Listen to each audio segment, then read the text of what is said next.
Well, thank you very much, everybody, for being here in Bedminster. We've had a lot of work. We've done a lot of work. They're renovating the White House. It's a long-term project, and they approved it years ago. And I said, well, I guess this would be a good place to be in the meantime. So they're doing a lot of work at the White House. I miss it. I would like to be there, but this is a good way of doing it. We have some very outstanding people with us. And I'll make a few remarks. This is largely about prison reform and other subjects, but largely about prison reform. So I want to thank the governors, Matt Bevin, Phil Bryant, Doug Burgum, Nathan Deal, and John Bell Edwards for being here today. Been friends of mine. We've been, I could say, in wars, but we've been on the same side of the wars. That's always good. I want to thank you also to Attorney General Pam Bondi and Ken Paxton. And Ken just filed a very interesting lawsuit, which I think is going to be very successful. I hope it's going to be successful. I also want to recognize Secretary Rick Perry and Secretary Alex Acosta. Thank you both. Rick, thank you very much. We are doing some great things with health care, Alex, and you're doing some wonderful things with energy. I hope that project comes along that we're talking about. It's going to help a lot of people. A lot of jobs are going to be created. So I know you're working on it. I look forward to hearing from each of you about your experiences with prison reform and the lessons that we've learned. I know how, Matt, in particular, you have been working so hard. Phil, you've been working long and hard on it, harder than anyone would know. But I can tell you my administration feels very, very strongly about it. One of the single most important things we're doing is to help former inmates in creating jobs. We're creating so many jobs that former inmates, for the first time, are really getting a shot at it, because they weren't sought, and now they are being sought because our unemployment rate is so low, historically low, 50 years. Now our economy is booming, businesses are hiring, and recruiting workers that were previously overlooked, they're being hired. It's a great feeling. It's a great thing that we've all accomplished. We've created a lot of jobs in the states, and I guess I've helped you a lot on a national basis. We've created 3.9 million more jobs since Election Day, so almost 4 million jobs, which is unthinkable. If I would have said that during the campaign, only a few of the people around this table would have believed me, but they would have. 3.9 million jobs since Election Day. That's pretty incredible. We've added more than 400,000 manufacturing jobs since the election. Manufacturing employment is now growing faster than at any time than it has in 3 decades, over 30 years. Through the Pledge of America's Workers, launched just last month, almost 5 million Americans will receive enhanced career training and opportunities. And I want to thank Ivanka Trump for having done an incredible job on that. She's really worked hard on it. It's something very important to her. I've really, and I've said it to a lot of people, Jared, I want to thank Jared for what's happening on prison reform, because you've really been leading it, something very close to your heart. And as I've said before, we hire Americans. We want to hire and treat our Americans fairly. You know, for many years, jobs have been taken out of our country. We've lost our businesses. We've lost the hiring abilities that we had. Not anymore. Now those companies are coming back. They're coming roaring back to your state, to your state. They're coming back faster than anyone thought even possible. Our first duty is to our citizens, including those who have taken the wrong path but are seeking redemption and a new beginning. That's people that have been in prison and they come out and they're having a hard time. They're not having such a hard time anymore. We passed the First Step Act through the House, and we're working very hard in the Senate to refine it and pass it into law. We think we'll be successful in that regard. The bill expands vocational educational programs to eligible federal inmates so that more of them can learn a trade, and that's what we're doing. We're teaching them trades. We're teaching them different things that they can put into good use and put into use to get jobs. I recently met with Chairman Grassley and other members of Congress to discuss the bill. We also agreed that we must be tough on crime, especially on criminals and trafficking of drugs and lots of other trafficking. We have a trafficking problem, including human trafficking. We're very, very tough on that, and that's going to remain tough or even tougher. We must strengthen community bonds with law enforcement, including cities like Chicago that have been an absolute and total disaster. We'll be talking about Chicago today because that is something that, in terms of our nation, Nobody would believe it could be happening. They had 63 incidents last weekend and 12 deaths. That's bad stuff happening, and probably, I guess you have to take from the leadership. This is called bad leadership. There's no reason in a million years that something like that should be happening in Chicago. We want every child to grow up in a safe neighborhood, surrounded by families that are loving and helpful and with a path to great education and a lifelong career. I want to thank everybody for being here, and I think what we'll do while the media is here, maybe we'll just go around the room real quickly and we'll introduce yourselves. And these are people that have really worked hard on prison reform and lots of other things, but on prison reform. And that's largely what this meeting is about. Governor, please. Well, thank you, Mr. President. I appreciate the opportunity to be here. We are very pleased with what's happened in Georgia. We have seen since I became governor a 10% decrease in violent crime in our state, a 20% overall decrease in crime. We have seen our African American percentage in our prison system drop significantly. Black males has dropped almost 30%. That's good. Black females dropped about 38.2%. Our African American commitments to our prison is at the lowest level it has been since 1987. And in states like ours, we have a disproportionate number of minorities in our prison versus our population as a whole. We have found that reentry is a vital part of this. We found that I did a question I asked. I said, what's the most common characteristic of those in our prisons? The answer was 70% of them never graduated from high school. So we immediately concentrated on that. We have significantly beefed up our GEDs. We've also brought a private charter school into our system to teach them, give them a real high school diploma.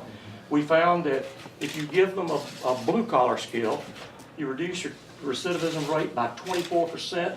If you give them just the education of getting a high school diploma, it's reduced by 19%. So we have been very successful. We're pleased about it, and we're pleased to share whatever information we have that might be helpful. Good. Thank you, Governor. Thank you very much. Pam? President Pam Bond, the Attorney General of Florida. Thank you for doing this. As a career prosecutor, you see people who go to prison and get out of prison and can't find a job. And how do we expect people to succeed without being able to get a job? And you were just in Tampa, thank you for that, at Tampa Bay Tech, supporting jobs for young people. And that's what's so important is reentry and being able to get a job and training people on how to be successful. And something we did in Florida shortly after I got elected was we decoupled. If you were a convicted felon, you couldn't get an occupational license. So how do we expect you to succeed? So thank you for everything you're doing. Thank you, Pam. Thank you very much. Mr. President, John Bell Edwards, and I will tell you in Louisiana, we're proud of the work we've done. It's been sentencing reform, prison reform, and a real focus on reentry. And for the first time in 20 years, I can tell you Louisiana does not have the highest incarceration rate in the nation today. Good. And it's paying dividends for us, and we're reinvesting the savings. Oklahoma. Really? Yes, sir. But we are reinvesting the savings into our reentry program and also into victim services. So we're excited about what we're doing. We're looking forward to sharing that with you. Thank you very much. Thank you, John Bell. Please, Governor. Mr. President, Doug Burgum, Governor of North Dakota, thank you for coming to North Dakota last month. Great to have you there. Things are looking good, aren't they? Things are looking great. Thanks to a lot of policies from this administration and great cabinet that you have.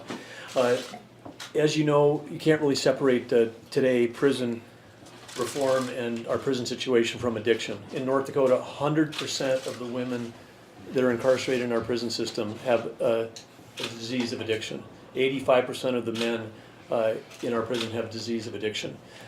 And we can't solve a chronic healthcare problem with punishment. We've got to solve it, treat it like a disease and solve it that way. Right.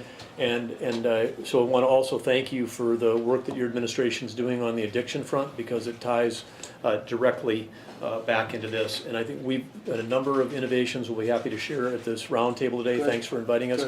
But you know, in the end, we're trying to create better neighbors, not better prisoners. 98.5% of the people that go to prison in North Dakota end up coming back out, and so we have to, when they're there, like the other governors have talked about, it's education, it's career skills, it's treatment. Those are things we have to focus on. If we can do that, we can turn people's lives around and add people to the workforce. We know we need that because we got so many jobs open in this country. Thank you very much, Governor.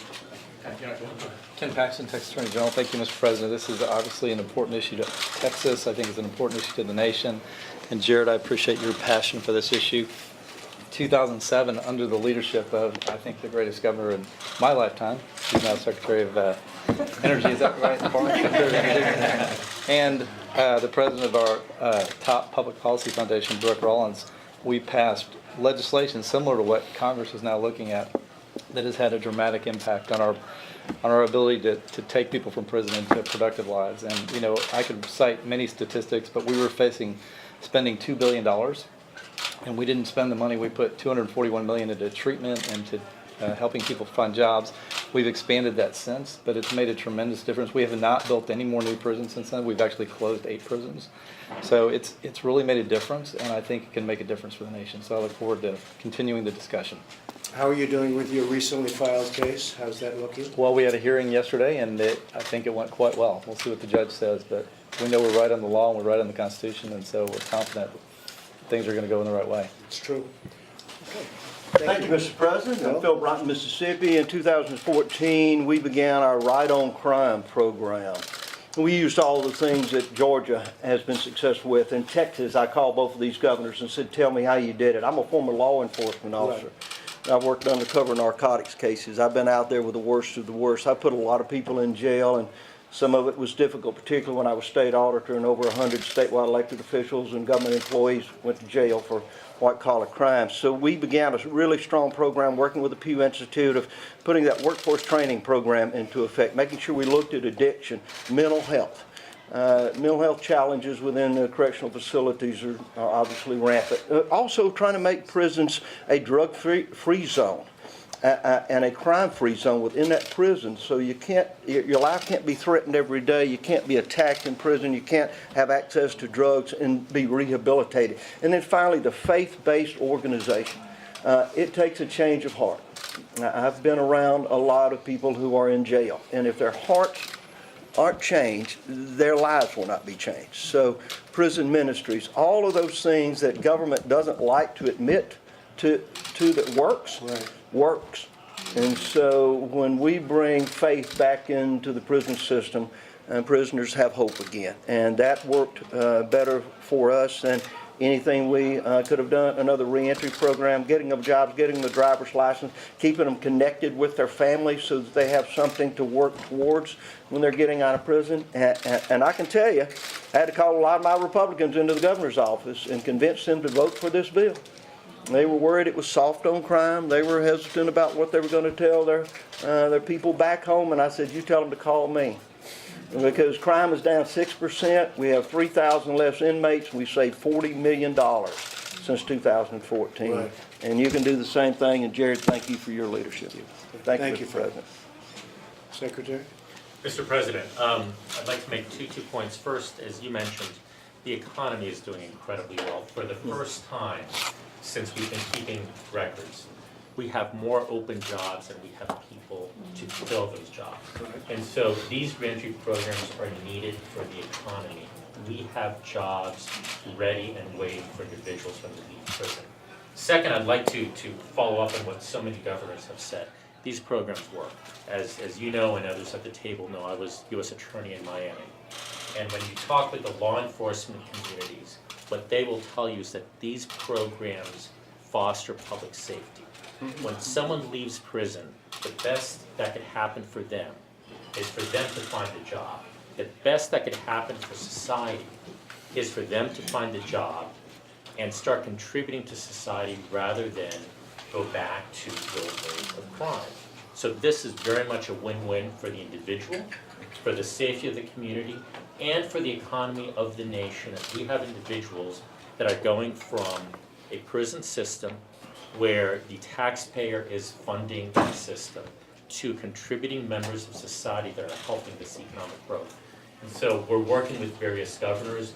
We put out a request for a proposal. We got so many applications from various governors on programs that are very much outside the box, that this fall we intend to put out another request for proposals to fund another round of reentry efforts. And so I want to thank the governors, and I I want to thank all that are working on this issue. It's very important. Well, you've been great, and your healthcare plan is going along beautifully. That is really doing something. It's. Are you surprised by the numbers you're hearing? It is. I just this morning I read an article mentioning a number of associations around the country. I believe one in Wisconsin, certainly one in Nevada that are already forming these. And just today I was talking with some of the governors here about the various activity in their states, and so it's moving very nicely. It's been great. Thank you, Alex, very much. Rip, go ahead, Rip. Well, I would be, thank you so much, Mr. President. We're so happy to be here. I tell you, I am overwhelmed and so encouraged. These governors are real innovators and they're entrepreneurs, and what they have done is this idea of the laboratories of democracy, that in the states we have moved so many issues forward that now at the federal level, which I'm so honored to become part of your team, but at the federal level we can now see what happened in the states, what's working, what is basically lifting people to a better life, the forgotten men and women of this country. And having lived it in Texas beside these two great men for more than a decade, we've seen firsthand how this changes lives, how it gives people second chances, how it puts communities back together and keep families together. So thank you for the opportunity. Thank you. Glad Good to job. be here. Mr. President, thank you for bringing her on board. I think you're seeing on a daily basis what a talent she is dealing with these issues that are really important. Two things that I want to share with the table, with you, and with the general public. And one is it's because of those tax policies, because of those regulatory policies that you push through. We got more people working in America than ever before. And I'll clap for that.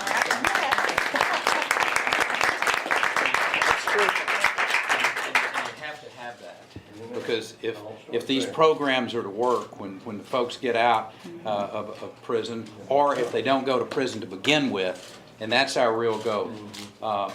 And I want to share that these governors around here, every one of them are courageous, because I heard it when we were doing this back in Texas in the early and mid 2000s, that, you know, well, Perry, we thought you were tough on crime. Nobody ever got me confused with being soft on crime. You know, I signed more execution orders than probably any governor in the history of this country. And that's a sad thing, but it's a fact. So I'm not soft on crime, but I like to say we were smart on crime in Texas, because we put these programs into place, and young people whose lives would be destroyed if we sent them on to prison, and that's where they really become professional criminals. And we never allowed that to happen. We gave them a second chance. And so Texans now really understand it. We shut down 8 prisons, saving some $3+ billion a year in prison costs. And conservatives look at that now and go, that was smart on crime. And Pam, that's what people will say about you, Mr. President, is number one, you've created this climate where people can have a job and have hope for the future. And I'll finish with this, is that you passed that piece of legislation that does clearly reforms the prison system, and I will suggest to you from my perspective that the sentencing reform is part of that as well. And then you have the ability to show this country, and then these laboratories of innovation. You know, when Doug goes back up to North Dakota and he puts in for his state the right programs, and it's not, you know, top down, but you've sent the right message that, fellas, here's the way to reform your prison system. We're not going to be in the way. We're not going to be a hurdle for you. Then you all figure out how to do it the rest of the way. And this country, I mean, can be incredibly proud of what they're doing for the next generation of people to come along. And these governors are going to be a real key part of that. So. Well, thank you, Rick. Very good. Thank you very much. How's it going energy-wise, you said? I will tell you, I don't know how it could be much better. The people around the world, we're selling LNG now into 30 countries on 5 continents. John, a lot of that Louisiana gas is headed to a lot of places. Doug, number 2 oil producer in the world. or I should say the United States, only behind state of Texas. We're catching you. Yes, sir. Yes. And we want you to. Come on, give us your best shot. But things are going good, sir. I mean, it is a massive jobs being created. We got the opportunity to, you know, I don't want to get us off track here, but oil and gas infrastructure. If there's one thing that we collectively, and these governors will tell you that as well, that we'll produce it. Getting it out of this country is the challenge right now. Well, we've become, as you know, #1 in the world over just the last short period of time. So we've made it a lot easier, and yet environmentally perfect, environmentally really good. But we've become #1 in the world, and we're now a net exporter, which nobody thought they'd ever hear. And we're doing a lot of good things for a lot of other countries too. So thank you very much. You're doing a great job. Thank you. Matt? Mr. President, I just want to thank you again for convening this, not just once, not just twice, but on multiple occasions. Had a chance to meet a number of folks around this table. A comment was made early on, I think by you in your introductory comments, about the fact that this is a war where people can be lined up on the same side. And the most powerful thing about this, and it's something I hope those of you in the media appreciate, I look at guys like John Bell Edwards in Louisiana, represents a different party than I do in Kentucky in terms of our political affiliation. But this is something that we're very much of like mind on, and I think this transcends anything political. And again, I tip my hat to you for not only on this issue but on others, bringing things to the political forefront that aren't political. They've historically been ignored because they weren't political, and nobody got any points politically by doing them, but that they were the right thing to do. And as some who have gone around this table have touched on, it isn't just the fact that it's smart on crime or that it's financially prudent, because it is all those things. But it's the right thing to do, just the human dignity of giving people, this is a land of second chances and of opportunity to rebuild your life. And you are giving us, through this conversation and the kind of things you're pushing from the federal level, the encouragement from the bottom up to give millions and millions of Americans a chance at redemption. And it's I think, the greatest gift we can offer people. And it's something that, again, for all the economic reasons we've just mentioned, we desperately need. These are able-bodied men and women. 95 to 97% of the 2 million currently in prison are going to get out. And what are they going to do? Are we going to give them a path to stay out? Or are they going to go right back in? And some of the things we've done in Kentucky is literally start training programs inside of the prison system. Because one of the things, we do have 2 twins that are going off to college in the next couple of weeks. And every one of them, from the beginning they get to college, they have a guidance counselor that's helping them chart their path. I truly think it's something we need to do within our prison system, because we're spending just as much for every person in a prison system as we are for a kid in a college classroom. And why not give them a path for them personally to make sure they don't come back to this place, but that they go out and become productive tax-paying citizens who contribute and become good mothers and fathers and community members. These are the kind of things that this will afford us the chance to do. And I truly appreciate this. It's something personally that I have a passion for, and for you and your administration. And Jared, really, kudos to you, because you've done such a stellar job of bringing this to the forefront and gathering us together. And I'm grateful to the 2 of you for making this possible. Well, thank you, Matt. And I have to say, we have tremendous political support. It a little bit surprises me. I thought that when we started this journey about a year ago, I thought we would not have a lot of political support. We'd have to convince people. We have great political support. You see what's happening. People that I would least suspect are behind it 100%. So that's a good thing. Thank you all for being here. Thank you all very much. Thank you. Thank you very much.